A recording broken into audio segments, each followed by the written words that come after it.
இஸ்ரவேலின் துதிகளுக்குள் வாசமாயிருக்கிற இறைமகன் இயேசு கிறிஸ்துவின் ஈடு இணையற்ற திருப்பெயரில் உங்களுக்கு என் அன்பின் வாழ்த்துக்களை தெரிவித்துக் கொள்வதிலே மகிழ்ச்சி அடைகின்றேன்.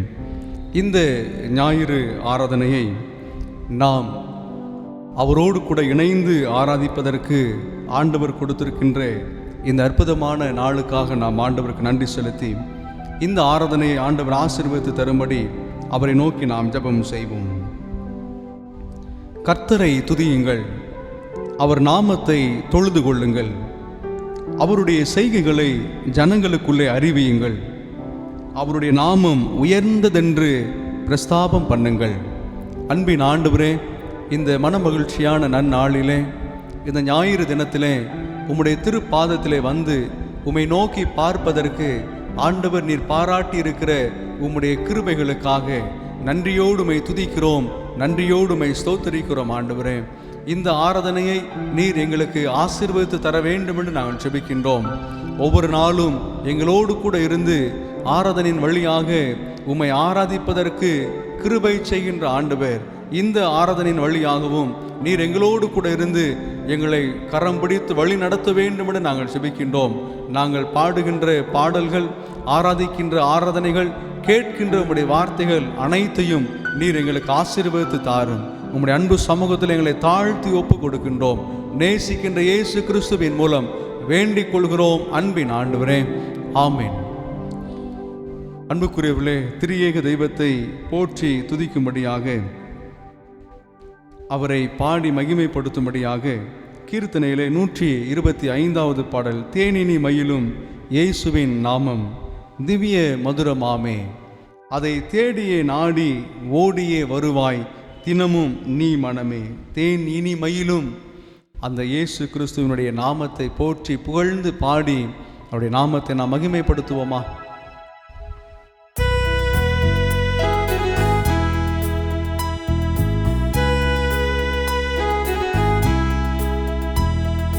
தேனினி மயிலும் இயேசுவின் நாமம் திவ்ய மதுரமாமே, அதை தேடியே நாடி ஓடியே வருவாய் தினமும் நீ மனமே. தேனினி மயிலும் இயேசுவின் நாமம் திவ்ய மதுரமாமே.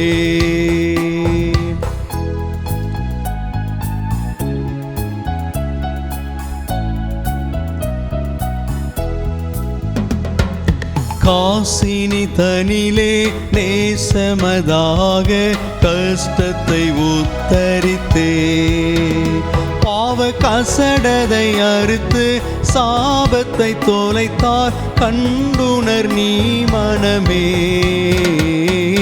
தேனினி மகிழும் இயேசுவின் நாமம் திவ்ய மதுரமாமே.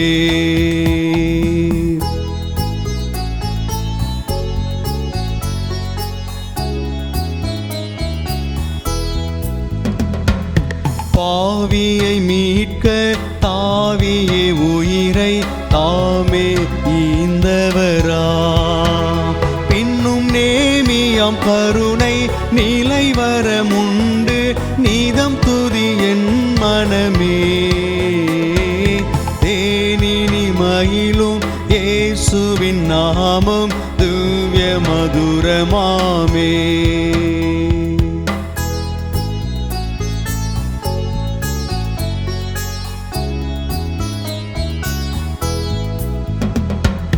காலையில் பனி போல் பாயமாய் உலகம் உபாயமாய் நீங்கிவிடும், என்றும் கர்த்தரின் பாதம் நிச்சயம் நம்பு கருத்தாய் நீ மனமே. தேனினி மகிழும் இயேசுவின் நாமம் திவ்ய மதுரமாமே.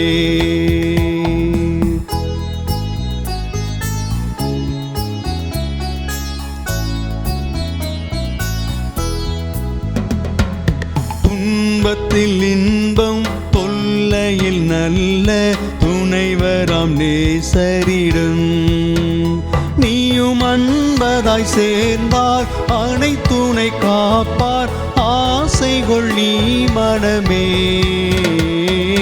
தேனினி மகிழும் இயேசுவின் நாமம் திவ்ய மதுரமாமே.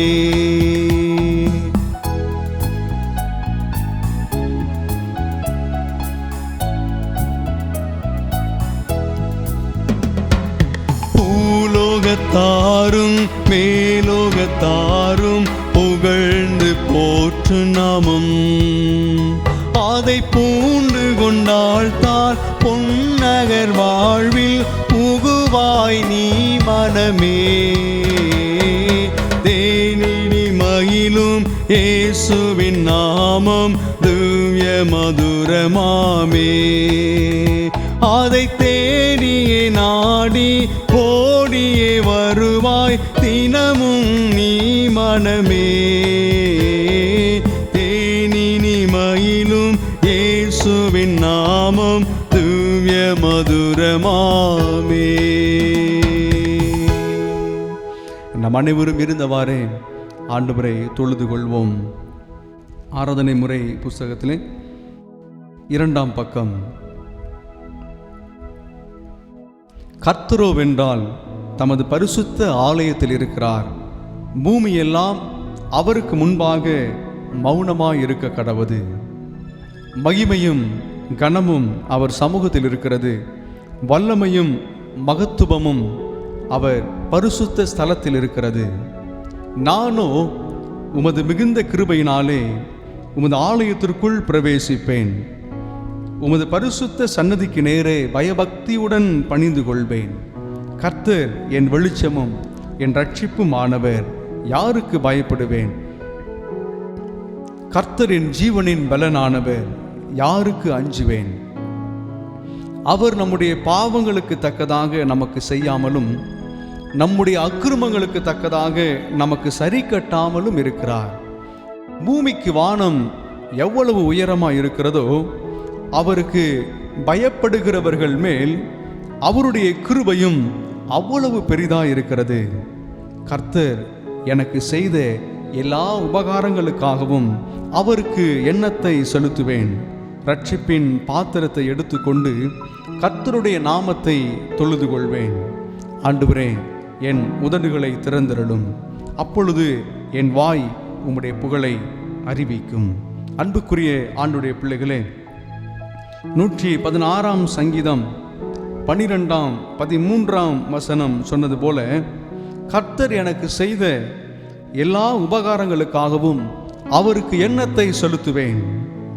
சங்கீதக்காரன் சொல்லுகிறார், ரட்சிப்பின் பாத்திரத்தை எடுத்துக்கொண்டு கர்த்தருடைய நாமத்தை தொழுது கொள்வேன் என்று சொல்லி அழகாய் அந்த வசனத்தை சொல்லி ஆண்டவரை துதிப்பதற்கு அவர் பிரியம் கொள்கிறதை இந்த இடத்துல நாம் பார்க்க முடிகிறது. ஆம் அன்புக்குரியவர்களே, ஆண்டவர் நமக்கு செய்த நன்மைகளுக்காக ரட்சிப்பின் பாத்திரத்தை எடுத்துக்கொண்டவர்களாக அவரை, அவருடைய நாமத்தை துதித்து பாடி மகிமைப்படுத்த போகின்றோம்.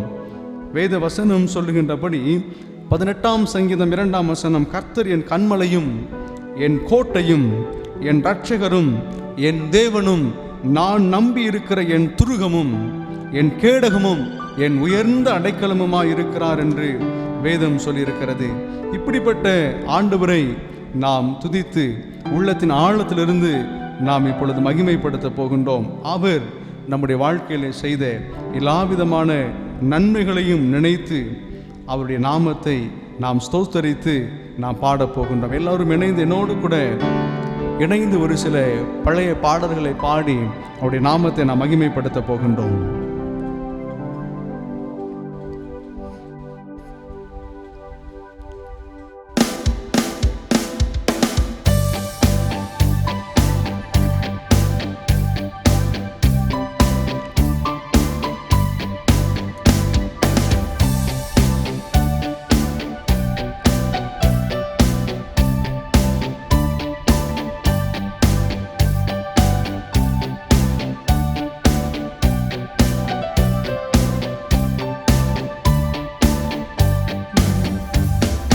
தேவனுக்கே மகிமை,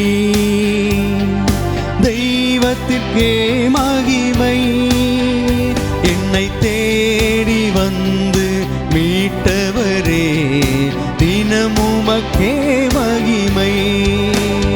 என்னை தேடி வந்து மீட்டவரே, தினம் உமக்கே மகிமை. ஐயா வாழ்க வாழ்க, உம் நாமம் வாழ்க.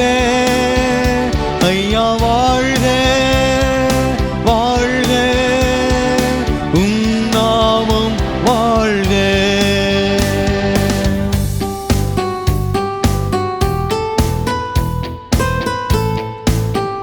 உன்னதத்தில் தேவனுக்கு மகிமை உண்டாகட்டும், பூமியிலே சமாதானமும் பிரியமும் உண்டாகட்டும் என்று சொல்லி பாடுவோம். உன்னதத்தில் தேவனுக்கே மகிமை உண்டாகட்டும். உன்னதத்தில் தேவனுக்கே மகிமை உண்டாகட்டும். இந்த பூமியிலே சமாதானமும் பிரியமும் உண்டாகட்டும். இந்த பூமியிலே சமாதானமும் பிரியமும் உண்டாகட்டும். ஐயா வாழ்க வாழ்க, உம் நாமம் வாழ்க. ஐயா வாழ்க வாழ்க, உம் நாமம் வாழ்க. ஆண்டவர் நம்மோடு கூட இருக்கிறார். உபாகமம் 32 அதிகாரம் 18 வசனம் சொல்லுகிறது, உன்னை ஜெனிப்பித்த உன்னை ஈன்ற கண்மலையை நீ நினையாமற் போனாய், உன்னை பெற்ற தேவனை நீ மறந்தாய். நாம் ஒருபோதும் ஆண்டவரை மறந்துவிடக் கூடாது. நம்மை உள்ளங்கைகளில் வரைந்து வைத்திருக்கிற அந்த ஆண்டவரை முழு இருதயத்தோடும் பாடி மகிமைப்படுத்துவோம். எந்தன் கண்மலையானவரே, என்னை காக்கும் தெய்வம் நீரே. எந்தன் கண்மலையானவரே, என்னை காக்கும் தெய்வம் நீரே. வல்லமை மாட்சிமை நிறைந்தவரே, மகிமைக்கு பாத்திரரே. வல்லமை மாட்சிமை நிறைந்தவரே, மகிமைக்கு பாத்திரரே. ஆராதனை உமக்கே, ஆராதனை உமக்கே, ஆராதனை உமக்கே, ஆராதனை உமக்கே, ஆராதனை உமக்கே, ஆராதனை உமக்கே, ஆராதனை உமக்கே, ஆராதனை உமக்கே. என்னுடைய பலவீனமான நேரங்களில் எல்லாம் ஆண்டவரே உம்முடைய கிருபையை தந்தீரே. நீர் என்னுடைய வாழ்க்கையின் பலனானீர், எனக்கு எதற்கும் பயமில்லை என்று சொல்லி பாடுவோம். எந்தன் பலவீன நேரங்களில் உம் கிருபை தந்தீரையா. எந்தன் பலவீன நேரங்களில் உம் கிருபை தந்தீரையா. இயேசு ராஜா என் பலனானி, எதற்கும் பயம் இல்லையே. இயேசு ராஜா என் பலனானி, எதற்கும் பயம் இல்லையே. ஆராதனை உமக்கே, ஆராதனை உமக்கே, ஆராதனை உமக்கே,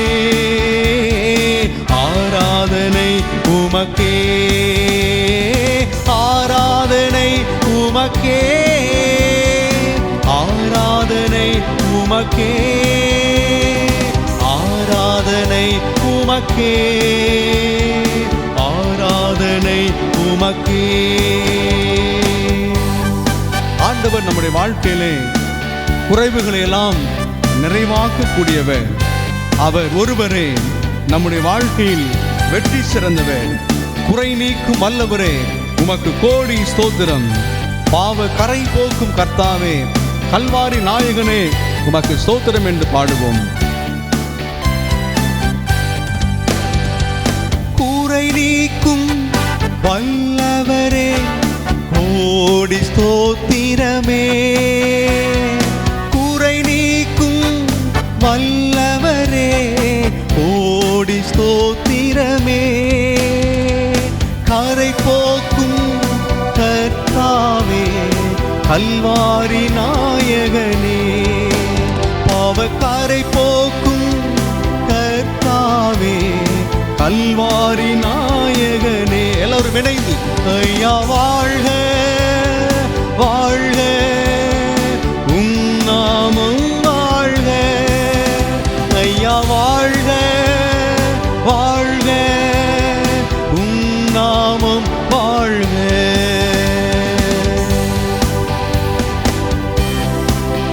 நமக்காய் ஜீவன் விட்டவர், நம்மோடு கூட இருக்கிறவர், அந்த இயேசு எனக்கு போதும். நீர் என்னுடைய வாழ்க்கையிலே இருந்தால் என்னுடைய வாழ்வினுடைய அனைத்து சூழ்நிலைகளும் மாறும். ஏசாயா 40ஆம் அதிகாரம் 31ஆம் வசனம் சொல்லுகிறது, கர்த்தருக்கு காத்திருக்கிறவர்கள் புது பலன் அடைந்து கழுகுகளைப் போல சட்டைகளை அடித்து உயர எழும்புவார்கள் என்று வேதம் சொல்லியிருக்கிறது.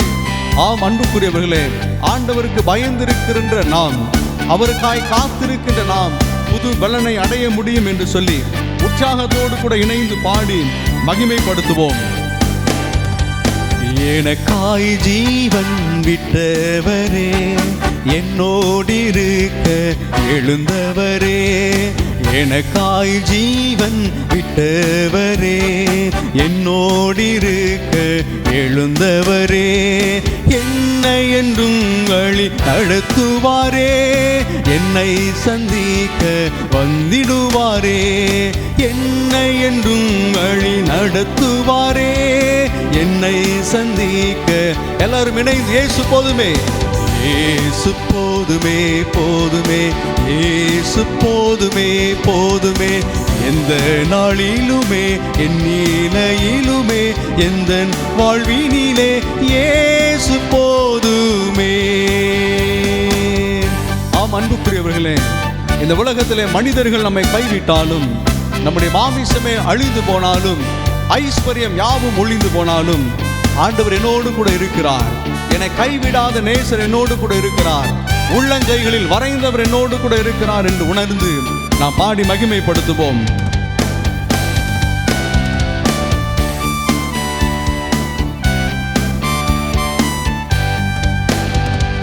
மனிதர் என்னை கைவிட்டாலும், மாமிசமழுகி நாரிட்டாலும்.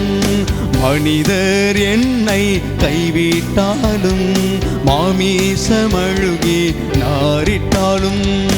ஐஸ்வர்யம் யாவும் அழிந்திட்டாலும், ஆகாதவன் என்று தள்ளிவிட்டாலும். ஐஸ்வர்யம் யாவும் அழிந்திட்டாலும், ஆகாதவன் என்று தள்ளிவிட்டாலும். இயேசு போதுமே போதுமே, இயேசு போதுமே போதுமே. எந்த நாளிலுமே என் நிலையிலுமே எந்த வாழ்வினிலே இயேசு போதுமே. விசுவாசியே நீ பதறாதே, விசுவாசியே நீ திகையாதே. விசுவாசியே நீ பதறாதே, விசுவாசியே நீ கலங்காதே. விசுவாசத்தால் நீதிமான் இன்றும் என்றும் பிழைப்பான். விசுவாசத்தால் நீதிமான் இன்றும் என்றும் பிழைப்பான். திருச்சபையே கிரியை செய்வாய், திவ்ய அன்பில் பெருகிடுவாய். தலைமுறையாய் தலைமுறையாய் தலைத்திட அருள் புரிவார். விசுவாசியே நீ பதறாதே, விசுவாசியே நீ கலங்காதே. விசுவாசியே நீ பதறாதே, விசுவாசியே நீ கலங்காதே. விசுவாசத்தால் நீதிமான் இன்றும் என்றும் பிழைப்பான். விசுவாசத்தால் நீதிமான் என்றும் என்றும் பிழைப்பான்.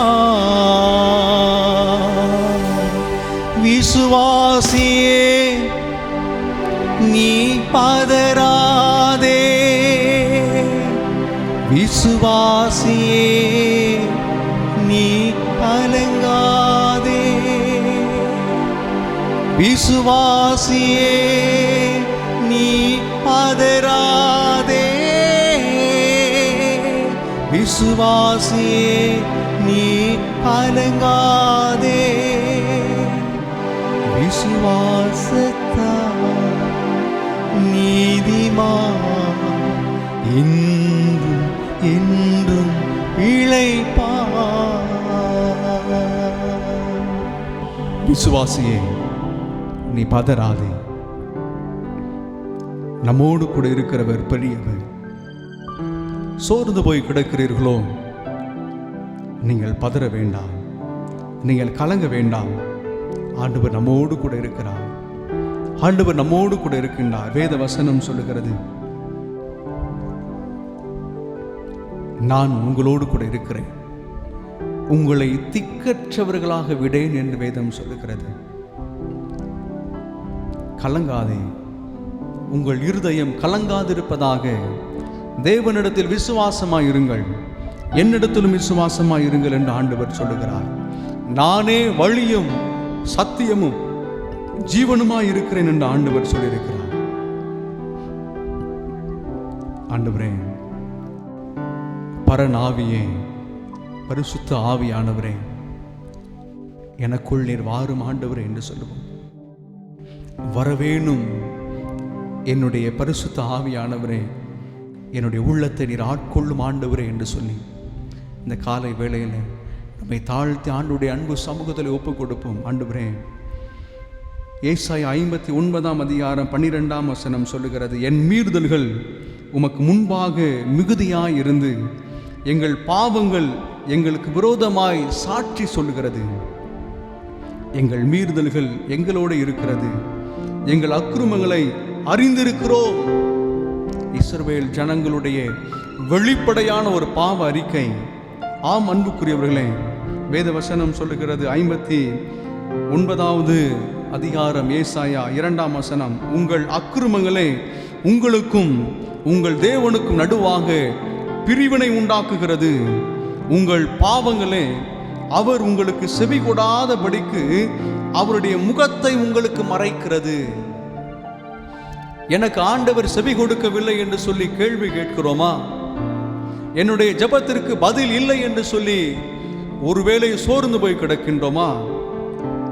ஏசாயா தீர்க்கன் சொல்லுகிறார், உங்கள் அக்கிரமங்களே உங்களுக்கும் உங்கள் ஆண்டவருக்கும் நடுவாக பிரிவினை உண்டாக்குகிறது. இந்த பிரிவினை உண்டாக்கியது யார்? நாம் தான். நாம் செய்கின்ற பாவம் தான். உங்கள் பாவங்களே அவர் உங்களுக்கு செவி கொடாதபடிக்கு அவருடைய முகத்தை உங்களுக்கு மறைக்கிறது. ஆம் அன்புக்குரியவர்களே, நம்முடைய பாவம், நம்முடைய அக்கிரமம், நம்முடைய மீறுதல்கள் இவைதான் ஆண்டவர் நம்முடைய ஜெபத்திற்கு பதில் கொடுக்க முடியாத அளவிற்கு அவருடைய முகத்தை மறைத்திருக்கிறது.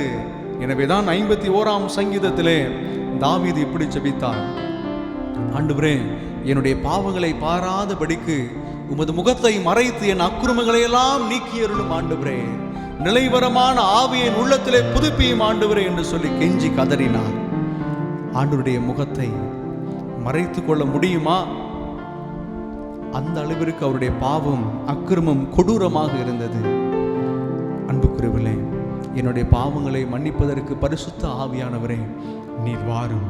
பலமான எந்த பாவமாக இருந்தாலும், பாழாக்குகின்ற கொள்ளை நோயாக இருந்தாலும் பலிபீடத்தில் என்னை பலியாக வைக்கிறேன். எலியாவின் ஜெபத்திற்கு இறங்கிய தெய்வம் என்னுடைய ஜெபத்திற்கும் இறங்கும். என்னோடு கூட இணைந்து ஆண்டவரை ஆராதிக்கிறீங்களா?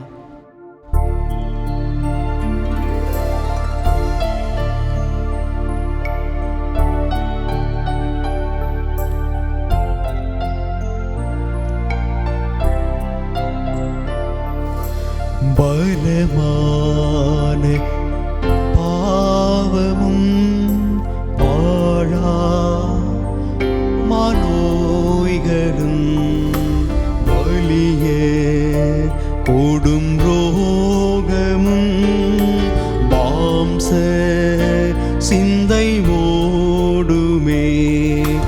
பலிபீடத்தில் என்னை பலியாக வைத்தேன், பலிபீடத்தில் என்னை பலியாக வைத்தேன். எலியாவின் ஜெபத்துக்கு இறங்கிய வண்ணம் வரவேணும் பரனாவியே. இறங்கும் சுடராய் மேவியே வரவேணும் பரனாவியே. இறங்கும் சுடராய் மேவியே.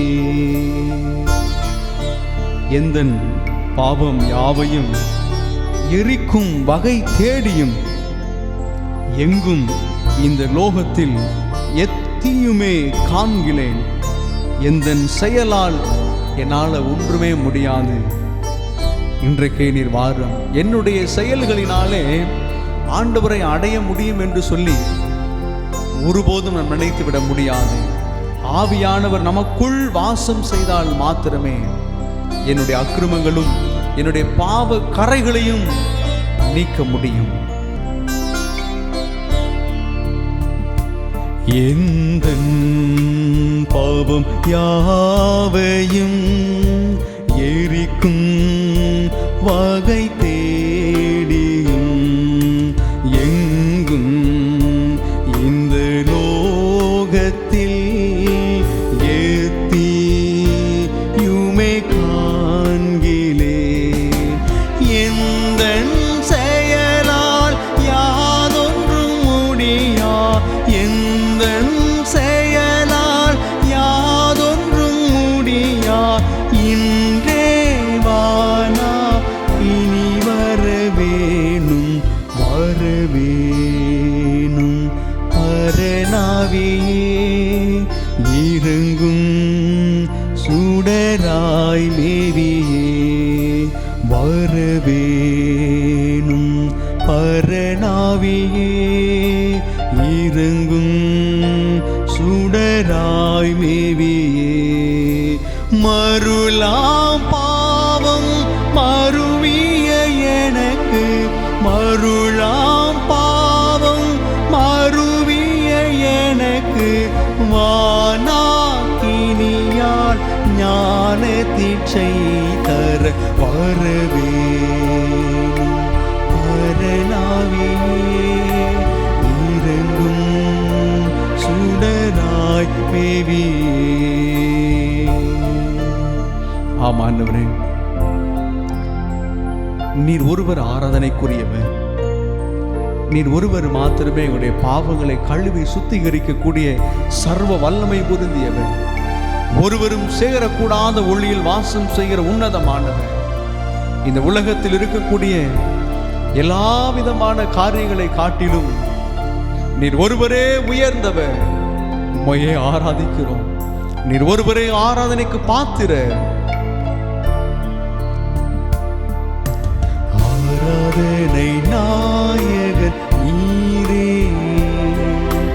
ஆராதனை வேந்தனும் நீரே. ஆராதனை நாயகர் நீரே, ஆராதனை வேந்தனும் நீரே. ஆயுள் முடியும் வரை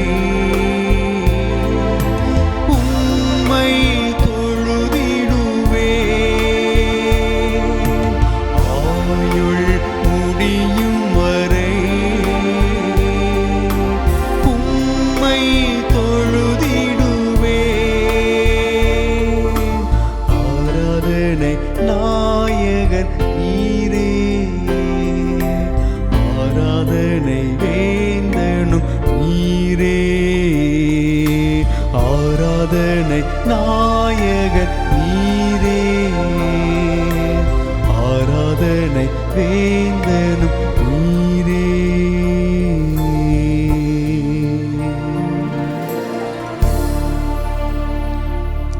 ஆராதனைக்கு பாத்திரரே, ஆராதனை நாயகனாக வெற்றி சிறந்தவரே, நன்றியோடு மை துதிக்கிறோம் ஆண்டவரே. எங்களுடைய செயல்களினாலே ஒன்றும் செய்ய முடியாது என்பதை நாங்கள் அறிந்திருக்கின்றோம். நீர் எங்களோடு கூட பேசும். உம்முடைய வார்த்தைகளினாலே நீர் எங்களுடைய சமூகத்தில் இடைப்படுவீராக. தாழ்த்தி ஒப்பு கொடுக்கின்றோம். இயேசு கிறிஸ்துவின் மூலம் வேண்டிக் கொள்கிறோம் அன்பின் ஆண்டவரே, ஆமென். அன்புக்குரியவர்களே, இந்த மன மகிழ்ச்சியான அந்த நன்னாளிலும் கூட இந்த இணையதளத்தின் வழியாக உங்களை சந்திப்பதிலே உண்மையிலே மகிழ்ச்சி அடைகின்றேன். ஆண்டவர் கொடுத்திருக்கின்ற இந்த அற்புதமான இந்த நேரத்தில் அவரை ஆராதிக்கக்கூடிய இந்த அருமையான இந்த நேரத்தில் அவருடைய அன்பு சமூகத்திலே வந்திருக்கின்ற நாம் அவருடைய வார்த்தைக்காக நாம் காத்திருந்து அவர் தருகின்ற அந்த வார்த்தைகளை நாம் சுதந்திரித்துக் கொள்வோம். என்னாகமத்தின் புஸ்தகம் 14ஆம் அதிகாரம் 17ஆம் வசனம் தொடங்கி ஒரு சில வசனங்களை உங்களுக்காக நான் வாசிக்கின்றேன். என்னாகமத்தின் புஸ்தகம் 14ஆம் அதிகாரம் 17ஆம் வசனம் வாசிக்கிறேன். ஆகையால் கர்த்தர் நீடிய சாந்தமும் மிகுந்த கிருபையும் உள்ளவர் என்றும் அக்கிரமத்தையும் மீறுதலையும் மன்னிக்கிறவர் என்றும் குற்றம் உள்ளவர்களை குற்றமற்றவர்களாக விடாமல் பிதாக்கள் செய்த அக்கிரமத்தை பிள்ளைகளிடத்தில் 3ஆம் 4ஆம் தலைமுறை மட்டும் விசாரிக்கிறவர் என்றும் நீர் சொல்லியிருக்கிறபடியே என் ஆண்டவருடைய வல்லமை பெரிதாய் விளங்குவதாக. உமது கிருபையினுடைய மகத்துவத்தின்படியையும் எகிப்தை விட்டது முதல் இந்நாள் வரைக்கும் இந்த ஜனங்களுக்கு மன்னித்து வந்ததின்படியையும் இந்த ஜனங்களின் அக்கிரமத்தை மன்னித்தருளும் என்றான். அப்பொழுது கர்த்தர், உன் வார்த்தையின்படியே மன்னித்தேன், பூமியெல்லாம் கர்த்தருடைய மகிமையினால் நிறைந்திருக்கும் என்று என்னுடைய ஜீவனை கொண்டு சொல்லுகிறேன். 24ஆம் வசனம். என்னுடைய தாசனாகிய காலேப் வேறே ஆவியை உடையவனாய் இருக்கிறபடியினாலும் உத்தமமாய் என்னை பின்பற்றி வந்தபடியினாலும் அவன் போய் வந்த தேசத்திலே அவனை சேர பண்ணுவேன். அவன் சந்ததியார் அதை சுதந்தரித்து கொள்வார்கள். அன்புக்குரிய ஆண்டுடைய பிள்ளைகளே, ஆண்டவர் கற்றுக் கொடுத்திருக்கின்ற வேத வசனங்கள் நமக்கு மிக தெளிவாக நம்மை நடத்துகின்றது. வேதத்தை நாம் ஒவ்வொரு நாளும் ஆராய்ந்து அறிந்து படிக்கும் பொழுது அவை நம்மை ஒரு வித்தியாசமான பாதையிலே நடத்தி கொண்டிருக்கிறது என்பதை நாம் தெளிவாக புரிந்து கொள்ள முடியும். இன்றைய நாளிலே ஒரே ஒரு கேரக்டரை உங்கள் முன்பாக வைக்க நான் விரும்புகின்றேன். இன்றைக்கு நம்முடைய வாழ்க்கையிலே நாம் மற்றவர்களை காட்டிலும் ஒரு சரியான, ஒரு வேறுபாடான, ஒரு வித்தியாசமான வாழ்க்கை வாழ வேண்டுமையானால் அதற்கு நாம் என்ன செய்ய வேண்டும் என்பதை குறித்து இன்றைய நாளிலே உங்களோடு கூட நான் பகிர்ந்து கொள்ளப் போகின்றேன். அனுதினமும் வேதத்தை நாம் வாசிப்பதினாலே நமக்கு ஆண்டவர் கொடுக்கின்ற வார்த்தைகள் நம்முடைய வாழ்க்கைக்கு ஏற்புடையவைகள். அதை ஒரு நாளும் நாம் மறந்துவிடக்கூடாது. நம்முடைய கிறிஸ்தவ வாழ்க்கைக்கு ஆண்டவருடைய வார்த்தைகள் அடங்கிய இந்த திருமறை மிக முக்கியமானது. சங்கீதக்காரனுடைய அனுபவம் ரொம்ப அற்புதமாய் சொல்லுகிறது. 119ஆம் சங்கீதம் 97ஆம் வசனம். உமது வேதத்தில் நான் எவ்வளவு பிரியமாய் இருக்கிறேன், நாள் முழுதும் அது என் தியானம். ஒரு நாள் முழுக்க நான் மகிழ்ச்சியோடு வாழ வேண்டுமேயானால் அதற்கு ஒரு நாளிலே நான் காலையில் எழுந்து தியானிக்கக்கூடிய அந்த வேதம் என்னுடைய வாழ்க்கைக்கு மிகவும் ஏற்புடையதாய் பிரியமாய் இருக்கிறது. 119ஆம் சங்கீதம் 92ஆம் வசனம் சொல்லுகிறது, உமது வேதம் என் மன மகிழ்ச்சியாய் இராதிருந்தால் என் துக்கத்திலே அழிந்து போயிருப்பேன். இந்த பைபிள் மாத்திரம் எனக்கு மகிழ்ச்சியை கொடுக்கலாட்னா என்னுடைய துக்கத்திலேயே நான் அழிந்து போயிருப்பேன். 119ஆம் சங்கீதம் 77ஆம் வசனம், உமது வேதம் என் மன மகிழ்ச்சி. 119ஆம் சங்கீதம் 72ஆம் வசனம், அநேகம் ஆயிரம் பொன் வெள்ளியை பார்க்கிலும் நீர் விளம்பின வேதமே எனக்கு நலம். அப்போ ஒரு மனிதனுடைய வாழ்க்கையை மாற்றுவதற்கு உண்டான ஒரு பெரிய ஆயுதம் ஆண்டவர் கொடுத்திருக்கின்ற அந்த அற்புதமான அந்த வேதம். இந்த வேதத்தினுடைய கதாபாத்திரங்களை நீங்கள் புரிந்து கொண்டால், இதை ரசித்து ருசித்து நீங்கள் படிக்க தொடங்கி விட்டீர்களானால், இந்த வேதம் உங்களோடு கூட பேசும். அதில் எந்த விதத்திலும் சந்தேகமே கிடையாது. ஆண்டவர் சொன்ன வார்த்தைகள் அனைத்தும் உண்மை. நீங்கள் வேதத்தில் நிறைய சம்பவங்களை உங்களோடு கூட என்னால் பகிர்ந்து கொள்ள முடியும். ஆண்டவர் என்னென்ன வார்த்தைகளையெல்லாம் நமக்கு கற்றுக் கொடுத்திருக்கிறாரோ அவைகள் அனைத்தையும் நிறைவேற்றி கொண்டிருக்கின்றார். இன்றைக்கு நான் உங்களோடு கூட பகிர்ந்து கொள்வதற்கு ஒரு மனிதனுடைய வாழ்க்கையை நான் உங்களுக்கு கற்றுக் கொடுக்க விரும்புகின்றேன். நாம் எல்லாருக்கும் தெரிந்த ஒரு மனிதன் தான். என்னாகமத்தின் புஸ்தகம் 14வது அதிகாரத்தை நாம் எடுத்துக்கொள்வோம். 24ஆம் வசனம். என்னுடைய தாசனாகிய காலேப் வேறே ஆவியை உடையவனாய் இருக்கிறபடியினாலும் உத்தமமாய் என்னை பின்பற்றி வந்தபடியினாலும். இன்றைய நாளிலே நாம் பார்க்கவிருக்க வேண்டிய ஒரு அற்புதமான ஒரு நபர், வேதத்தினுடைய ஒரு கதாபாத்திரம் காலேப். ஆண்டவர் சொல்லுகின்றார், என்னுடைய தாசனாகிய காலேப் என்று சொல்லி. காலேப் என்கின்ற பெயர் ஒரு விதத்திலே நாம் பார்த்தால் சற்று கொடூரமான யாரும் ஏற்றுக்கொள்ள முடியாத ஒரு அர்த்தத்தை கொண்டதாக இருக்கிறதாக வேத வல்லுநர்கள் சொல்லுகிறார்கள். காலேப் என்றால் நாய் அல்லது அடிமை என்று பொருள். காலேப் என்றால் நாய் அல்லது அடிமை என்று பொருள். கானான் நாட்டை வேவு பார்க்க மோசேயினால் அனுப்பப்பட்ட ஒற்றர்களுள் காலேப்பும் ஒருவர். என்னாகமம் 13ஆம் அதிகாரம் 6ஆம் வசனத்தை நீங்கள் எடுத்துக்கொள்ளலாம். தொடர்ச்சியாக நீங்கள் அப்படியே என்னை பின்பற்றி வரலாம். 6ஆம் வசனத்தில் இந்த 13ஆம் அதிகாரம் சொல்லுகிறது, கர்த்தர் மோசேயை நோக்கி சொல்லுகிறார், நான் இஸ்ரவேல் புத்திரருக்கு கொடுக்கும் கானான் தேசத்தை சுற்றி பார்ப்பதற்கு நீ மனிதரை அனுப்பு. ஒவ்வொரு பிதாக்களின் கோத்திரத்திலும் ஒவ்வொரு பிரபுவாகிய புருஷனை அனுப்ப வேண்டும் என்று சொல்லுகிறார். ஆண்டவர் ஒரு மனிதனுக்கு அல்லது இது இஸ்ரவேல் மக்களுக்கு கொடுக்கக்கூடிய கானான் தேசத்தை, நான் இதை பார்த்து விட்டேன், நீங்கள் அங்கு சென்று குடியிருக்க வேண்டும் என்று சொல்லி ஆண்டவர் வலுக்கட்டாயமாக திணிக்கவில்லை. அதை இஸ்ரவேல் ஜனங்களுக்கு அவர்களுக்குள்ளாக தெரிந்தெடுக்கப்பட்ட தலைவர்களை கொண்டு அதை சென்று பார்த்து வர சொல்லுகிறார். அப்போ ஆண்டவர் நமக்கு எவ்வளோ சுதந்திரம் கொடுக்கிறார். ஆண்டவர் நமக்கு எவ்வளோ இந்த சமூகத்திலே வாழ்வதற்கு உண்டான நிறைய வழிவகைகளை நமக்கென்று கொடுத்து வைத்திருக்கின்றார். அந்த கூட்டத்திலே சென்ற ஒரு நபர் 6ஆம் வசனத்தில், யூதா கோத்திரத்தில் எப்புனையின் குமாரன் காலேப். காலேப்பும் இந்த கானான் தேசத்தை சுற்றி பார்ப்பதற்காக அவர் போகின்றார். கானான் தேசம் எப்படிப்பட்டது என்பதை பார்க்க ஆண்டவர் அனுப்பி விடுகிறதை இந்த இடத்துல நீங்கள் பார்க்க முடியும். 18ஆம் வசனத்தின் முதல் 20ஆம் வசனம் வரைக்கும் நீங்கள் பார்த்தால் தேசம் எப்படிப்பட்டதென்றும் ஒரு அசைன்மெண்ட் கொடுக்கிறார் ஆண்டவர். இந்த இஸ்ரவேல் ஜனங்கள் கானான் தேசத்திலே சென்று குடியிருக்க போகிறார்கள். எனவே இந்த கானான் தேசத்தை உங்களுக்குள் இருக்கக்கூடியவர்களே சென்று பார்த்து வரட்டும் என்று சொல்லி ஆண்டவர் எத்தனை அழகாய் அவருடைய பிள்ளைகள் ஆசீர்வாதமாய் வாழ வேண்டும், சமாதானமாய் வாழ வேண்டும் என்று விரும்புகிறவர் நம்முடைய ஆண்டவர். அவர்தான் சொல்லுகிறார், தேசம் எப்படிப்பட்டதென்றும் அங்கே குடியிருக்கிற ஜனங்கள் பலவான்களா பலவீனர்களா, கொஞ்சம் பேரோ அநேகம் பேரோ என்றும், அவர்கள் குடியிருக்கிற தேசம் எப்படிப்பட்டது, அது நல்லதோ கெட்டதோ என்றும், அவர்கள் பட்டணங்கள் எப்படிப்பட்டதென்றும், அவர்கள் கூடாரங்களில் குடியிருக்கிறவர்களோ கோட்டைகளில் குடியிருக்கிறவர்களோ என்றும், நிலம் எப்படிப்பட்டதென்றும். ஆண்டவர் எவ்வளோ நேர்த்தியாய் தன்னுடைய ஜனங்கள் வாழ வேண்டும் என்று விரும்புகின்றார்.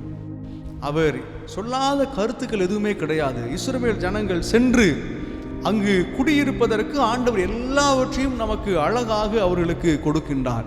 இவை எல்லாவற்றையும் நீங்கள் பார்த்து வர வேண்டும் என்று சொல்லி. அப்படி என்றால் ஒரு மனிதன் ஒரு சமாதானமாக ஆசீர்வாதமாக வாழ வேண்டும் என்று விரும்புகிறவர் நம்முடைய ஆண்டவர் அல்லவா?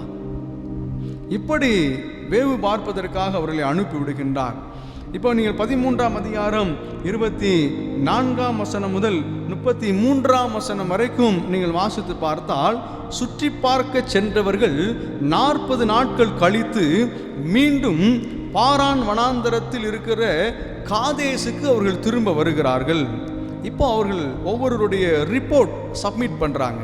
ஆண்டவர் இந்த தேசத்தை பார்த்து வர சொன்னார். எல்லாவற்றையும் அவர்கள் பார்த்து வந்துட்டாங்க. இப்போ அவர்கள் தன்னுடைய ரிப்போர்ட் அவங்க சப்மிட் பண்ண போகிறாங்க. அந்த அசைன்மெண்ட் என்னன்றதை சப்மிட் பண்ண போகிறாங்க. நீங்கள் பார்க்கலாம். ஒரு கூட்டத்தினர் என்ன சொல்கிறாங்கன்னு பாருங்கள்.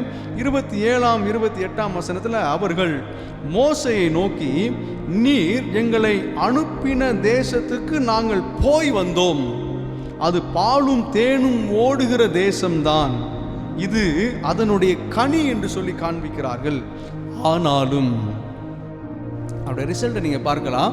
இது பாலும் தேனும் ஓடுகிற தேசம்தான், ஆனாலும் அந்த தேசத்தில் குடியிருக்கிற ஜனங்கள் பலவான்கள், பட்டணங்கள் அரணிப்பானவைகளும் மிகவும் பெரியவைகளுமாய் இருக்கிறது, அங்கே ஏனாக்கின் குமாரரையும் கண்டோம். இவங்க சொல்றாங்க, அந்த தேசம் நல்ல தேசம்தான், ஆனால் அங்கு குடியிருக்கிறவர்கள் பலவான்கள். But the people who live there are powerful என்று அவர் சொல்லுகிறார்கள். இந்த கூட்டம் எல்லாம் இன்னும் ஒரு சில காரியத்தை சொல்லுகிறார்கள். அதற்கு அடுத்து காலேப் வருகிறார். 30ஆம் வசனத்திற்கு வந்தால் அவருடைய ரிப்போர்ட் எப்படி இருக்குன்னு சொல்லி நீங்க பார்க்கலாம். அவர் என்ன சொல்றார் பாருங்க. அப்பொழுது காலேப் மோசேக்கு முன்பாக ஜனங்களை அமர்த்தி, நாம் உடனே போய் அதை சுதந்தரித்துக் கொள்வோம், நாம் அதை எளிதாய் ஜெயித்து விடலாம், நாம் அதை எளிதாய் ஜெயித்து கொள்ளலாம். we are well able to conquer it என்று சொல்லப்பட்டிருக்கிறது. நாம் எளிதாக இதனை ஜெயித்து விடலாம். ஒரு கூட்டத்தினுடைய ரிப்போர்ட் எப்படி இருக்கு? அவர்கள் பலவான்கள். ஆனால் காலேப் மாத்திரம் சொல்லுகின்றார், அவர்களை நாம் எளிதாக வென்று விடலாம், நம்மால் அவர்களை எதிர்க்க முடியாது என்று சொல்லி அவர்கள் என்ன சொல்றாங்க பாருங்க. நீங்க 32ஆம் வசனத்தில் நீங்க பார்க்கலாம்.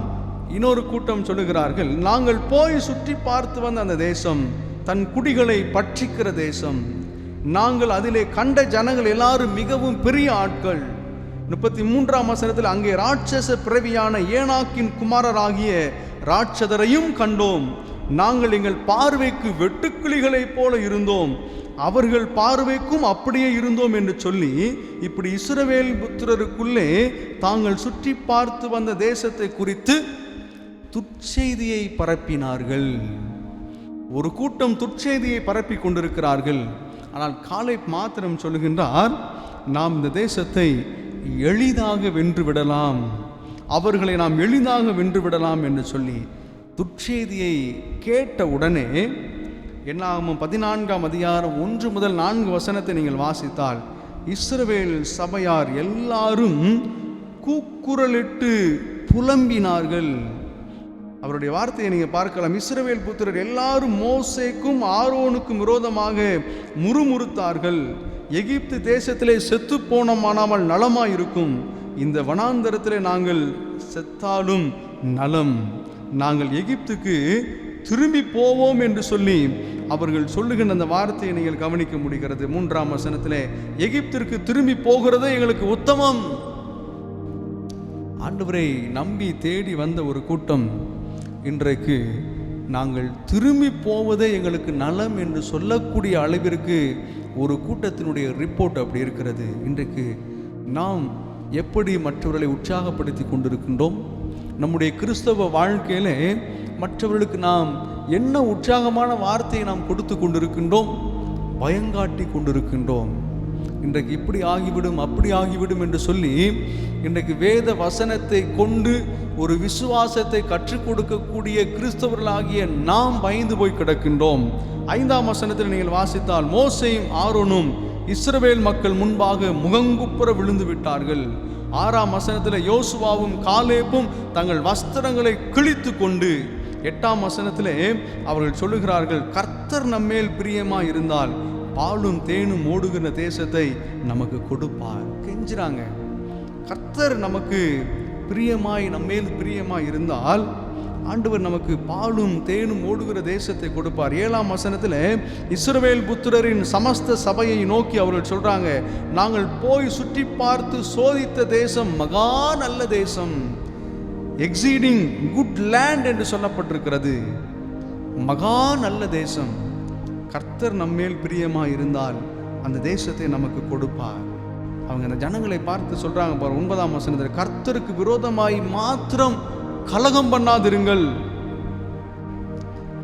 அந்த தேசத்தின் ஜனங்களுக்கு நீங்கள் பயப்பட வேண்டியதில்லை. அவர்கள் நமக்கு இரையாவார்கள். அவர்களை காத்த நிழல் அவர்களை விட்டு விலகி போயிற்று. கர்த்தர் நம்மோடே இருக்கிறார். காலேபினுடைய வார்த்தையை நீங்கள் கவனிக்கலாம். ஆண்டவர் நம்மோடு கூட இருக்கிறார். இதுதான் விசுவாசமான வார்த்தை. அதனால்தான் நாம் பாடிய பாடலிலே சொன்னோம், விசுவாசியே நீ பதறாதே, விசுவாசியே நீ கலங்காதே, உன்னோடு கூட இருக்கிறவர் சேனைகளின் கர்த்தர் என்று சொல்லி. 11ஆம் வசனத்தில் நீங்கள் வாசித்தால், எதுவரைக்கும் இந்த ஜனங்கள் எனக்கு கோபம் உண்டாக்குவார்கள் என்று கர்த்தர் மோசேயினிடத்திலே கூறுகிறதை நீங்கள் பார்க்க முடிகின்றது. நீங்கள் 10ஆம் வசனத்திற்கு வரும் பொழுது, அப்பொழுது அவர்கள் மேல் கல்லெறிய வேண்டும் என்று சபையார் எல்லாரும் சொன்னார்கள். உடனே கர்த்தருடைய மகிமை ஆசரிப்பு கூடாரத்தில் இஸ்ரவேல் புத்திரர் எல்லாருக்கும் முன்பாகவும் காணப்பட்டது. இந்த காலேப் சொல்லுகிறார், அது மகா நல்ல தேசம், அதனை நாம் எளிதாய் சுதந்தரித்து விடலாம், கர்த்தர் நம்மோடு கூட இருக்கிறார் என்று சொன்ன உடனே இந்த ஜனங்கள் எல்லாரும் அந்த வார்த்தையை கேட்பதற்கு பதிலாக அவர்கள் மீது கல்லெறிய பார்க்கிறார்கள்.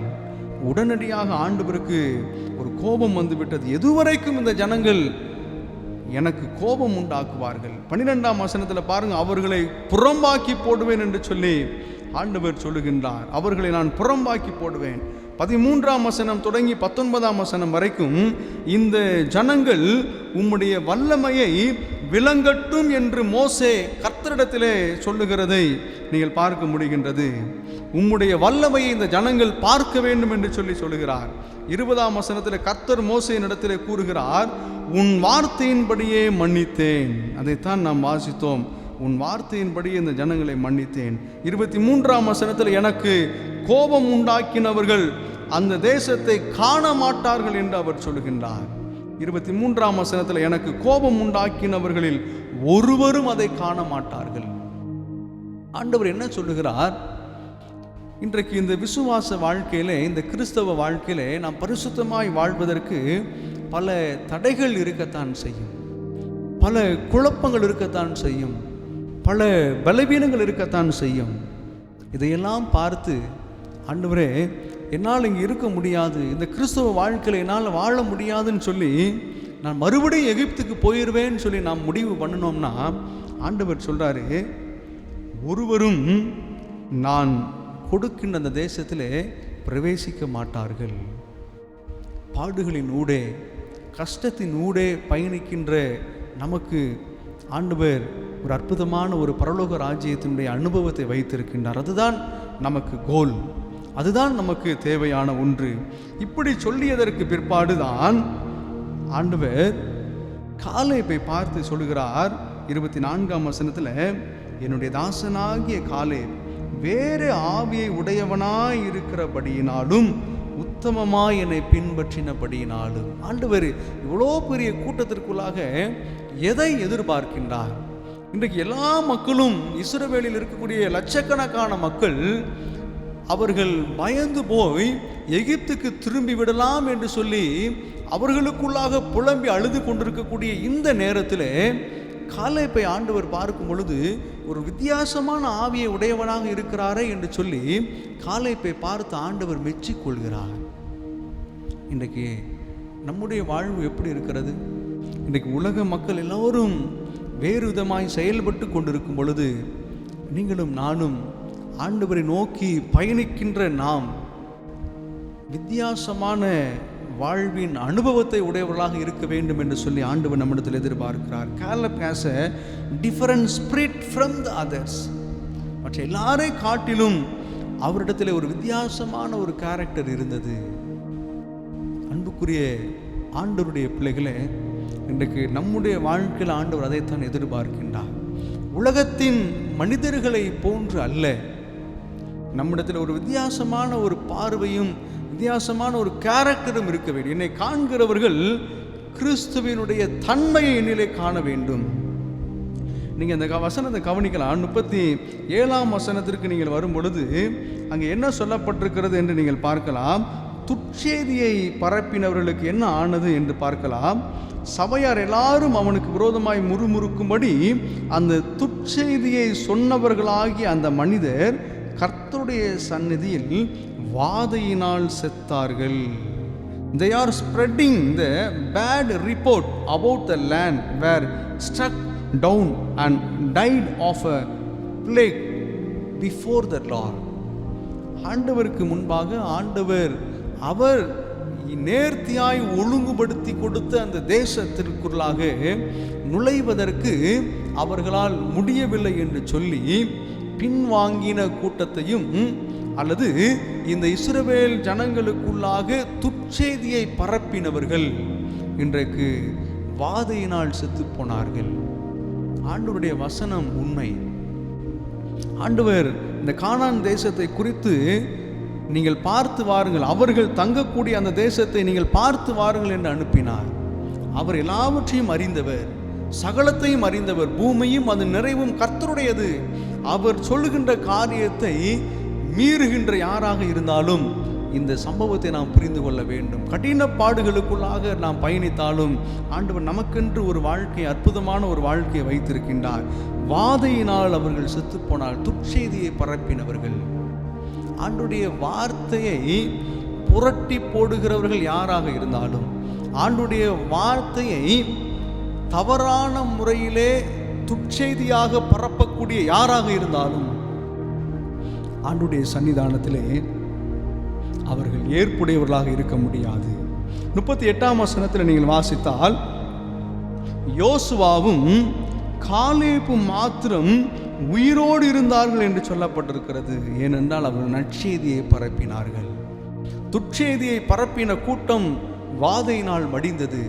நற்செய்தியை பரப்பின கூட்டம் உயிரோடு இருக்கிறது. யோசித்து பாருங்களேன். நான் முதல்ல சொன்னேன், காலேப் என்றால் நாய் என்பதனுடைய பொருள், நாய் என்பதனுடைய அடையாளமாக அவர் நன்றி உள்ளவராக இருந்தார். நன்றி உள்ளதை போன்று காலேபும் ஆண்டவருக்கு நன்றி உள்ளவராக இருந்தார். இன்னொரு வார்த்தை அடிமை என்று சொன்னேன். அடிமை என்பதற்கு இணங்க ஆண்டவருக்கு அவர் அடிமையாக இருந்தார். ஆண்டவர் இந்த காரியத்தை சொல்லி இருக்கிறார், அவருக்கு நான் அடிமை. இந்த நாய் என்கின்ற பதத்திற்கு ஏற்றாறு போன்று அவருக்கு நன்றி உள்ளவராக அவர் இருந்தார். இன்னொரு வார்த்தை காலேப் என்பதற்கு இந்த 2 பதத்தையும் தாண்டி ஆண்டவருடைய பார்வையிலே உத்தமமாய் ஆண்டவரை பின்பற்றினபடியால் காலேப் என்பதற்கு முழு இருதயம் என்கின்ற ஒரு பெயரையும் அவர் பெற்றுவிட்டார். தனது முழு இருதயத்தோடும் ஆண்டவரை பின்பற்றிய இந்த மனிதனுக்கு இது பொருத்தமான ஒரு பெயர். நீ காலேப்பின் இடத்துல என்னென்ன குணங்களை எல்லாம் நம்ம பார்த்தோன்னு பாருங்க. என்னாகும் 13ஆம் அதிகாரம் 30ஆம் வசனத்தில் மற்றவர்கள் எல்லாரும் வேறு விதமாக ரிப்போர்ட் கொடுக்கும் பொழுது காலேப் மாத்திரம் நாம் அவர்களை எளிதாக மேற்கொள்ளலாம் என்று சொல்லுகிறார். காலேப் மற்றவர்களுக்கு நம்பிக்கையை கொடுக்கக்கூடியவர், மற்றவர்களை உற்சாகப்படுத்தக்கூடியவர். Caleb encouraging the people. இன்னைக்கு நீங்களும் நானும் மற்றவர்களை உற்சாகப்படுத்தணும். அவர்கள் உற்சாகத்திலே குறைவுபட்டு இருந்தாலும் வேத வசனங்களை அவர்களுக்கு கற்றுக் கொடுத்து அவர்களை கிறிஸ்தவ வாழ்க்கையில உற்சாகப்படுத்த வேண்டும். அதைத்தான் ஆண்டவர் நம்மிடத்தில் எதிர்பார்க்கின்றார். இந்த வேதத்தை ஆண்டவர் நமக்கு ஏன் கற்றுக் கொடுக்கின்றார்?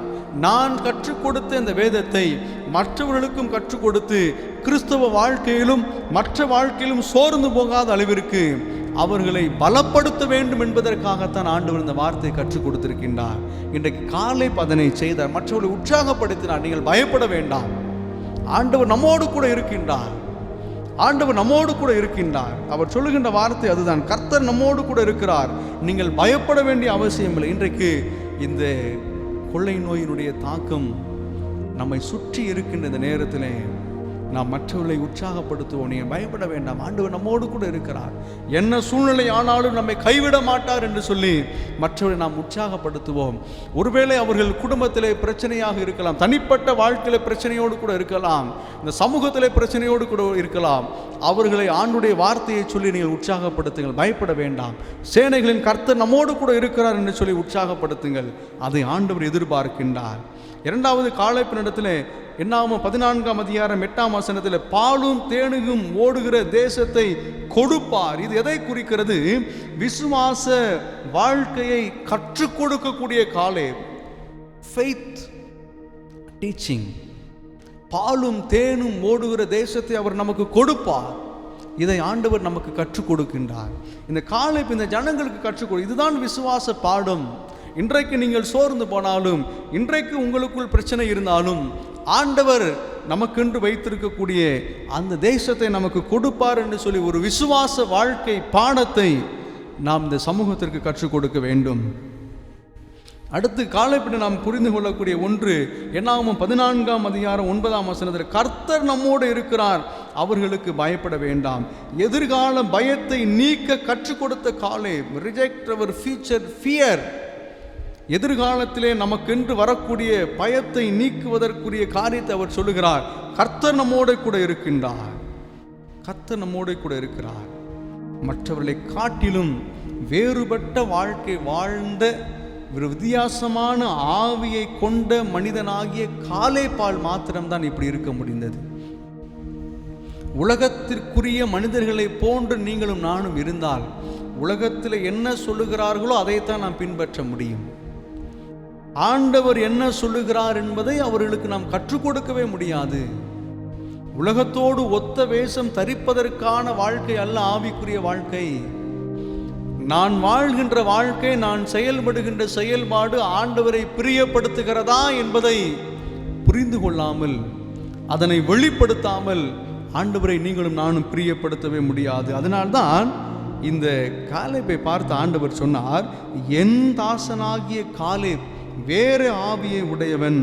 என் தாசன், மை சர்வெண்ட், வேறு ஆவியை உடையவன், டிஃபரண்ட் ஆட்டிடியூட், உத்தமமாய் என்னை பின்பற்றியவன், ஹோல் ஹார்ட்லி ஃபாலோட் மீ, என்னை உத்தமமாய் பின்பற்றியவன் என்று சொல்லி ஆண்டவர் இந்த காலேப்பை பார்த்து சொல்லுகிறார்.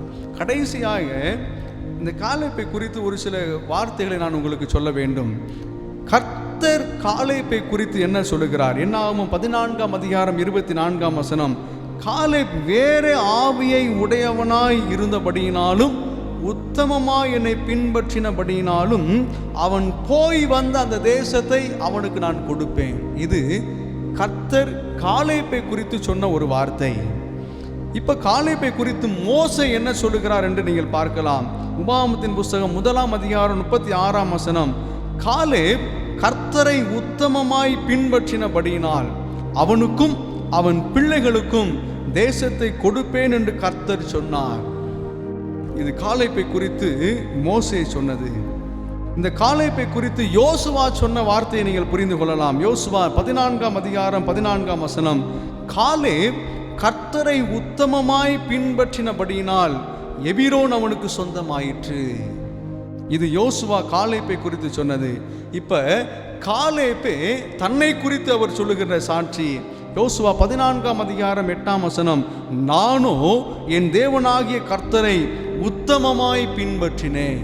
இப்ப நீங்க பாருங்களேன், இன்னைக்கு உலகத்தின் மனிதர்களோடு கூட அவரும் ஒத்த வேஷம் தரித்திருந்தால் இப்படிப்பட்ட ஒரு நற்பெயரை அவரால் எடுத்திருக்க முடியாது. அவர் உலகத்தின் மக்களை காட்டிலும் ஒரு வித்தியாசமான ஆவியை உடையவராக இருந்ததினாலே கர்த்தர் காலேப்பை குறித்து சாட்சி சொன்னார். மோசே காலேப்பை குறித்து சாட்சி சொன்னார். யோசுவா காலேப்பை குறித்து சாட்சி சொன்னார். காலேப்பே தன்னை குறித்து சொல்லுகிறார், எனக்கு எப்படி இப்படிப்பட்ட ஒரு வெற்றி வாழ்க்கை வந்தது என்று சொல்லி. ஆம் அன்புக்குரியவர்களே, இதுதான் ரகசியம். உலகத்தின் மனிதர்கள் என்ன வேண்டுமானாலும் சொல்லலாம், அதற்கெல்லாம் நீங்களும் நானும் ஒத்துப்போகுவதற்கு வேதம் அதற்கு சரியாக இருக்கிறதா என்பதை நாம் புரிந்து கொள்ள வேண்டும். உலகத்திற்கு உண்டான காரியங்களுக்கு நீங்களும் நானும் இடம் கொடுத்து விட்டால் ஆண்டவரை பிரியப்படுத்த முடியாது. அதனால்தான் யோவான் நற்செய்தியாளர் சொல்லுகிறார், நீங்கள் உலகத்தில் வாழ்ந்தாலும் நீங்கள் உலகத்திற்கு உரியவர்கள் அல்ல. காலேப்பை போன்று ஒரு வித்தியாசமான ஆவியை தரித்தவர்களாக இந்த உலகத்தில் வாழ நாம் அழைக்கப்படுகின்றோம். ஆண்டவர் அப்படிப்பட்ட கிருபைகளை தர வேண்டும் என்று சொல்லி அவரை நோக்கி பார்ப்போமா? ஜெபம் செய்வோம். அன்பின் ஆண்டவரே, மற்றவர்களை காட்டிலும் ஒரு வேறுபட்ட வாழ்க்கை வாழ்ந்த காலேப், மற்றவர்களுக்கு ஆண்டுடைய வார்த்தையை குறித்த நம்பிக்கையை கற்றுக் கொடுத்த காலேப், மற்றவர்களை கிறிஸ்துவுக்குள்ளாக கர்த்தருக்குள்ளாக உற்சாகப்படுத்துகின்ற காலேப், விசுவாச பாடத்தை கற்றுக் கொடுத்த காலேப், எதிர்காலத்தினுடைய பயத்தை நீக்குவதற்கு கற்றுக் கொடுத்த காலேப், எங்களுடைய வாழ்க்கையிலும் உலகத்தில் நாங்கள் வாழ்ந்தாலும் ஒரு வித்தியாசமான அனுபவத்தோடு வித்தியாசமான ஆவியை தரித்தவர்களாய் வாழ நீர் எங்களுக்கு உதவி செய்யும். இயேசுவின் மூலம் வேண்டிக் கொள்கிறோம் அன்பின் ஆண்டவரே, ஆமீன். அன்புக்குரியவர்களே, இந்த நாளிலும் திருமண அறிக்கை நாம் வாசிக்க கேட்போம். திருமண அறிக்கை மதுரை ராமநாதபுரம் பேராயம் கோட்டையூர் குருசேகரம் CSI தெய்வீக மகிமையின் ஆலயத்தை சார்ந்த திரு ஜோசப் ஃப்ரெட்ரிக் பிரேம்குமார், திருமதி ஆனி ராஜகுமாரி பஞ்சபரணம் இவர்களின் மகள் ஹேனா ஜெசிந்தா கிறிஸ்டி அவர்களும் சென்னை பேராயம் நுங்கம்பாக்கம் CSI அற்புத சியோன் ஆலயத்தை சார்ந்த திரு M ஜோசப் திருமதி தேவ கிருபை இவர்களின் மகன் J ஜோஷ்வா பிரவீன்குமார் அவர்களும் திருமணம் செய்து கொள்ள இருக்கிறார்கள் என்பதை சபையாருக்கு அறிவிக்கிறேன். இந்த திருமணம் நடத்தக்கூடாதபடி நியாயமான காரணம் தடைகள் ஏதேனும் இருந்தால் அதனை சபை குருவானவருக்கு முன்னதாகவே எழுத்தின் மூலம் தெரிவிக்க வேண்டும். இது இவர்களுக்கு 3ஆம் அறிக்கை. திருமண வாழ்வில் இணையவிருக்கின்ற பிள்ளைகளுக்காக நாம் ஆண்டவரை நோக்கி ஜெபம் செய்வோம். திருமண அறிக்கையிலே வாசிக்க கேட்ட அருமையான பிள்ளைகளுக்காக நன்றியோடு உம்மை துதிக்கிறோம், உம்மை ஸ்தோத்தரிக்கின்றோம். திருமண வாழ்வு என்பது உம்மால் ஏற்படுத்தப்பட்டது என்பதை தெளிவாக நாங்கள் அறிந்திருக்கின்றோம். மனிதன் தனியாய் இருப்பது நல்லதல்ல என்று சொல்லி ஏற்ற துணையை ஏற்படுத்தி இந்த சமூகத்திலே குடும்ப வாழ்க்கையை கட்டி எழுப்புகின்றவரே, திருமண வாழ்வில் இணையவிருக்கின்ற உம்முடைய பிள்ளைகளுக்கு வேண்டிய எல்லாவிதமான கிருபைகளையும் ஆசீர்வாதங்களையும் தந்து கானாவூர் திருமணத்திலே குறைவு இல்லாமல் திருமணத்தை ஆசீர்வதித்து கொடுத்த ஆண்டவர், இவர்களின் திருமண காரியங்களிலும் நீரே தலைவராக இருந்து எந்த குறைவும் இல்லாமல் மிகுந்த ஆசீர்வாதமாக நடத்தி தர வேண்டுமென்று உம்முடைய திருப்பாதத்திலே கெஞ்சி மன்றாடுகிறோம். ஆண்டவர் இந்த காரியத்தை எங்களுக்கு மிகுந்த ஆசீர்வாதமாக நடத்தி கொடுத்தார் என்று சொல்லி உம்மிலே மகிழ்ந்து களிகூற நீர் உதவி செய்யும். நேசிக்கின்ற இயேசு கிறிஸ்துவின் மூலம் வேண்டிக் கொள்கிறோம் அன்பின் ஆண்டவரே, ஆமேன். மதுரை ராமநாதபுரம் பேராயம் கோட்டையூர் குருசேகரம் CSI தெய்வீக மகிமையின் ஆலயத்தை சார்ந்த திரு M தங்கராஜ் திருமதி S சித்ரா இவர்களின் மகன் T நவீன்ராஜ் அவர்களும் இதே திருச்சபையிலே புதிதாக உறுப்பினராக இணைய விரும்பி இருக்கின்ற திருப்புவனத்தை சார்ந்த திரு M தர்மராஜ் திருமதி D முருகேஸ்வரி இவர்களின் மகள் D ராஜேஸ்வரி அவர்களுக்கும் திருமணம் ஒழுங்கு செய்திருக்கிறார்கள் என்று சபையாருக்கு அறிவிக்கின்றேன். இந்த திருமணம் நடத்தக்கூடாதபடிக்கு நியாயமான காரணம் தடைகள் ஏதேனும் இருந்தால் அதனை சபை குருவானவருக்கு எழுத்தின் மூலம் முன்னதாகவே தெரிவிக்க வேண்டும். இது இவர்களுக்கு முதலாம் அறிக்கை 30/8/2020. திருமண வாழ்விலே இணையவிருக்கின்ற பிள்ளைகளுக்காக நாம் ஆண்டவரை நோக்கி ஜெபம் செய்வோம். அன்பின் ஆண்டவரே, திருமணமாகிய நியமத்தை இந்த சமூகத்தில் ஏற்படுத்தி கொடுத்து குடும்ப வாழ்க்கையை கட்டி எழுப்புகின்றவரே, அருமையான அன்பு சகோதரன் நவீன்ராஜ், அன்பு சகோதரி ராஜேஸ்வரி இவர்களுக்காக ஜெபிக்கின்றோம். பெரியோர்களால் நிச்சயிக்க பெற்று அவர்கள் முன் குறித்திருக்கிற அந்த தேதியிலே மிகுந்த ஆசீர்வாதமாக இந்த திருமண காரியம் நடைபெறுவதற்கு நீர் உதவி செய்யும். ஆண்டவருடைய கரம் உடைய பிள்ளைகளோடு கூட தங்கியிருந்து இந்த திருமணத்தை ஆசீர்வதித்து தர வேண்டும் என்று நாங்கள் ஜெபிக்கின்றோம். கானாவூர் திருமணத்திலே குறைவை நிறைவாக்கி நீர் தலைவராக இருந்து ஆசீர்வதித்து கொடுத்ததை போன்று இந்த திருமணத்தையும் அப்படியே ஆசீர்வதித்து தருவீராக. இயேசுவின் மூலம் வேண்டிக் கொள்கிறோம் அன்பின் ஆண்டவரே, ஆமீன். அன்புக்குரியவர்களே, நாம் நம்முடைய காணிக்கைகளை படைப்பதற்காக நாம் அனைவரும் இணைந்து இந்த புத்தெழுச்சி பாடல்களிலே அநாதி தேவன் உன் அடைக்கலமே, அவர் நித்திய புயங்கள் உன் ஆதாரமே என்று சொல்லி என்னோடு கூட இணைந்து நீங்கள் பாடுங்கள். அப்பொழுது நீங்கள் இருக்கும் இடத்திலேயே உங்களுடைய காணிக்கைகள் நீங்கள் ஆண்டவருக்கு என்று படைக்கலாம்.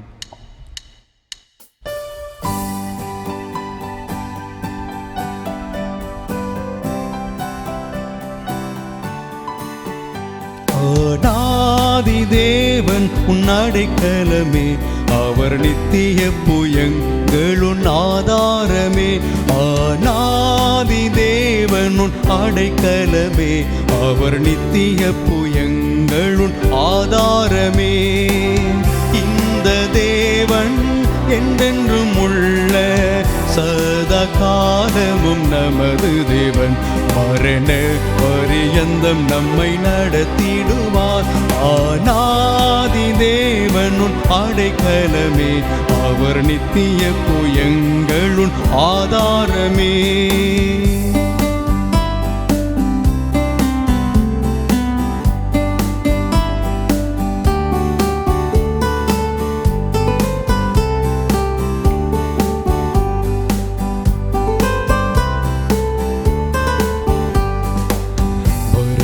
வாழ்க்கை செழித்திடுதே தூய தேவருளால், வறண்ட வாழ்க்கை செழித்திடுதே தூய தேவருளால். நித்திய மகிழ்ச்சி தலைமேல் இருக்கும், சஞ்சலம் தவிப்பும் ஓடிப்போ. இந்த தேவன் என்றென்றும் உள்ள சதா காலமும் நமது தேவன், மரண பரியந்தம் நம்மை நடத்திடுவார். அநாதி தேவன் அடைக்கலமே, அவர் நித்திய புயங்கள் ஆதாரமே. ஜெபம் செய்வோம். அன்பின் ஆண்டவரே, இந்த மன மகிழ்ச்சியான இந்த நேரத்தில் நன்றியோடு உம்மை துதிக்கிறோம், உம்மை ஸ்தோத்தரிக்கிறோம். ஆண்டவரே, கிருபையாய் நீர் கொடுத்திருக்கின்ற இந்த நாளிலும் கூட உம்மை நன்றியோடு உம்மை துதிக்கிறோம், உம்மை ஸ்தோத்தரிக்கின்றோம். ஆண்டவரே, நாங்கள் உம்முடைய ஆலயத்தில் சென்று உம்மை ஆராதிக்க முடியவில்லை என்றாலும் கூட ஆண்டவரே, இந்த இணையதளத்தின் வழியாக ஒவ்வொரு வாரமும் நாங்கள் உம்மை ஆராதிப்பதற்கு நீர் கொடுத்திருக்கிற நல்ல அற்புதமான அந்த வாய்ப்புகளுக்காக நன்றியோடு உம்மை துதிக்கிறோம், உம்மை ஸ்தோத்தரிக்கிறோம். ஆண்டவரே, எங்களுடைய திருச்சபையின் குடும்பங்கள் ஒவ்வொருவரையும் நீர் பெயர் பெயராய் ஆசீர்வதிப்பீராக. ஒவ்வொரு குடும்பங்களுக்கும் தேவையான உம்முடைய நிறைவான ஆசீர்வாதத்தையும் சமாதானத்தையும் தந்து நீரே வழி நடத்த வேண்டும் என்று உம்முடைய பாதப்படியிலே கெஞ்சி மன்றாடி ஜெபிக்கின்றோம். ஆண்டவரே, இந்த கொள்ளை நோயினுடைய தாக்கம் ஆண்டவரே இன்றைக்கு அதிகரித்து கொண்டு இருந்தாலும் என் மகனே மகளை நீ பயப்படாதே, நான் உன்னோடு கூட இருக்கிறேன் என்று சொன்ன ஆண்டவர் உம்முடைய பிள்ளைகளோடு கூட துணையாக இருந்து நீர் ஒவ்வொரு நாளும் ஆசீர்வதித்து வருவதற்காக உமக்கு ஸ்தோத்திரம் செலுத்துகிறோம். ஆண்டவர் சொன்ன வேத வசனத்தின்படி ஆபத்து காலத்தில் என்னை நோக்கி கூப்பிடு, நீ அறியாததும் எட்டாததுமான பெரிய காரியங்களை செய்வேன் என்று வாக்கு பண்ணின ஆண்டவர் தாமே. உம்மை நோக்கி கூப்பிடுகிற உம்முடைய பிள்ளைகள் ஒவ்வொருவருக்கும் ஆண்டவர் தாமே நீர் கேடகமாக இருந்து அடைக்கலமாக இருந்து ஒவ்வொரு நாளும் நீர் வழி நடத்த வேண்டும் என்று சொல்லி உம்முடைய பாதப்படியிலே கெஞ்சி மன்றாடி ஜெபிக்கிறோம். ஆண்டவரே, தொடர்ந்து ஆண்டவரே உம்முடைய தேசத்திற்காக நாங்கள் வருகின்றோம். ஆண்டவரே, இந்த கொரோனா என்கின்ற அந்த கொள்ளை நோய்க்காக தன்னுடைய வாழ்க்கையை அர்ப்பணித்து செயல்படுகின்ற மருத்துவர்களுக்காக, செவிலியர்களுக்காக, சுகாதார பணியாளர்களுக்காக, லேப் டெக்னீஷியன்களுக்காக, தூய்மை பணியாளர்களுக்காக, தன்னார்வ பணியாளர்களுக்காக நாங்கள் ஜெபிக்கின்றோம். ஆண்டவரே, அவர்களுக்கு எந்த நோய் தொற்றும் தாக்காத அளவிற்கு இரத்த கோட்டைக்குள்ளாய் நீர் மூடி மறைத்துக் கொள்வீராக. இந்த சேவை நிமித்தமாக அவருடைய குடும்பங்கள் ஆசீர்வதிக்கப்பட வேண்டும் என்று நாங்கள் ஜெபிக்கிறோம். ஆண்டவரே, உம்மை ஸ்தோத்திரிக்கின்றோம். தொடர்ந்து ஆண்டவரே, இந்த தேசத்திற்கு நீர் சேமத்தை கொடுப்பீர் என்று சொல்லி விசுவாசத்தோடு ஒவ்வொரு நாளும் நாங்கள் உம்மை நோக்கி காத்து கொண்டிருக்கிறோம். ஆண்டவரே, நீர் பெரிய காரியங்களை செய்யும், உம்முடைய நாமம் ஒன்றே மகிமைப்படட்டும். இந்த நேரத்திலும் கூட ஆண்டவர் நாங்கள் படைத்திருக்கிற காணிக்கைகளை அனைத்தையும் அங்கீகரித்து ஆசீர்வதித்து உடைய ஊழியத்தின் பாதையில் எடுத்து நீர் பயன்படுத்துவீராக ஆண்டவரே. தொடர்ந்து இந்த வருகின்ற வாரத்திலே பிறந்த நாள் திருமண நாள் காண்கின்ற நம்முடைய பிள்ளைகள் ஒவ்வொருவரையும் நீர் பெயர் பெற ஆசீர்வதிப்பீராக. இன்னும் அநேக பிறந்த நாட்களை காண்பதற்கு நல்ல சரீர சுகத்தையும் பலனையும் கிருபையாய் தந்து வழி நடத்துவீராக. எல்லாவற்றையும் உடைய பாதபடியிலே தாழ்த்தி ஒப்பு கொடுக்கின்றோம். துதி கன மகிமை அனைத்தையும் உமக்கு ஒருவருக்கு மாத்திரமே செலுத்துகின்றோம். நேசிக்கின்ற இயேசு கிறிஸ்துவின் மூலம் வேண்டிக் கொள்கிறோம் அன்பின் ஆண்டவரே, ஆமேன். ஆண்டுடைய நேசமுள்ள கரத்திற்குள்ளாக நம்மையும் நம்முடைய குடும்பங்களையும் ஒப்புவித்து நம்முடைய ஆசீர்வாதத்தை பெற்றுக்கொள்வோம். நம்முடைய கர்த்தராகிய இயேசு கிறிஸ்துவுடைய கிருபையும் பிதாவாகிய கடவுளின் அன்பும் தூய ஆவியானவர் தருகின்ற சமாதானமும் அவருடைய ஆசீர்வாதமும் அவருடைய பாதுகாப்பும் பராமரிப்பும் அவர் தருகின்ற ஐக்கியமும் ஆறுதலும் தேறுதலும் நம் அனைவரோடும் இன்றும் இன்னும் சதா காலங்களிலும் இருந்து ஆசீர்வதித்து வழி நடத்துவாராக.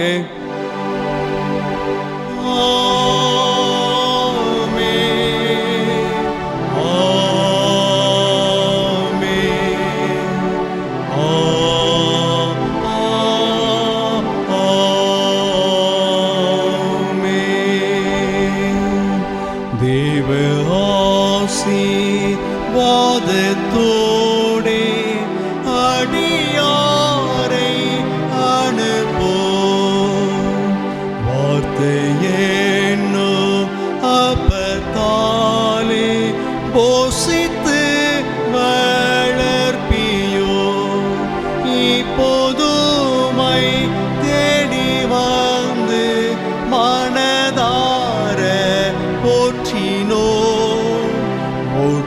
லோகத்தில் கழித்து உம்மை வாழ்த்தி தொழுவோம்.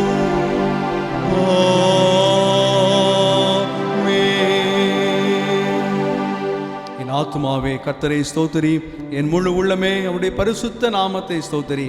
என் ஆத்துமாவே கர்த்தரை ஸ்தோத்திரி, கர்த்தர் செய்த சகல உபகாரங்களை மறவாதே. ஆமேன். கர்த்தர் உங்களோடு இருப்பாராக. ஆண்டவர் தருகின்ற நிறைவான சமாதானம் உங்களையும் குடும்பத்தையும் பரிபூரணமாய் நிரப்புவதாக. ஆமென். God bless you. God bless you.